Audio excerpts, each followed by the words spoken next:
এক মাস সিয়াম সাধনা শেষে দরজায় কড়া নাড়ছে খুশির ঈদ। তাই শেষ মুহূর্তের কেনাকাটায় ব্যস্ত সংযুক্ত আরব আমিরাতের বাংলাদেশি প্রবাসীরা। সব বয়সীদের সঙ্গে নিজের পছন্দের পোশাক কিনতে এসেছে শিশুরাও। সকাল থেকে ডিউটিতে থাকি, রাত 12টায় ফ্রি হই, আসি আবার রান্না বান্না, এর মধ্যে গেছি, সুযোগ পাইছি আজকে একটু দেখলাম কিছু পাই কিনা ভালো মন্দ। এখানে অনেক সুন্দর সুন্দর পাঞ্জাবি আছে, নিতে আসছিলাম, নিব।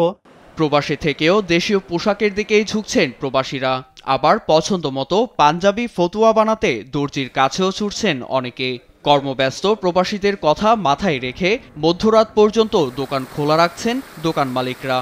70 থেকে 75% পর্যন্ত বাংলাদেশি। আমাদের বাংলা কালেকশন অত্যন্ত বেশি এবং সম্পূর্ণ আমাদের দেশীয় কালেকশন। 12টার পর থেকে 2টা পর্যন্ত 3টা পর্যন্ত আমরা দীর্ঘায়িত করছি কি জন্য, তাদের ব্যস্ততা এবং কেনাকাটা স্বাচ্ছন্দ্যভাবে করার জন্য আমরা এই টাইমটা অতি লম্বা করেছি।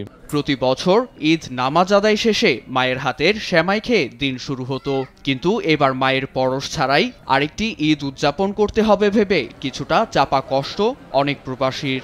আসলে ফ্যামিলি ছেড়ে এখানে ঈদ করতেছি, খারাপ তো লাগতেছে, তাও কিছু করার নেই। নামাজটা পড়বো, পড়ে আর ফ্যামিলির সাথে কথাবার্তা বলবো।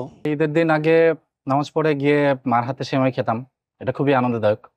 কিন্তু প্রবাসের জীবনে নামাজ পড়ে এসেই কর্মস্থানে ফিরে আসতে হয়, মা বাবাকে অনেক বেশি মিস করি, আর এটাই হয়তো প্রবাসের জীবন। আরব আমিরাতে 12 লাখ বাংলাদেশি প্রবাসীর বসবাস। নিউজ ডেস্ক, দেশ টিভি।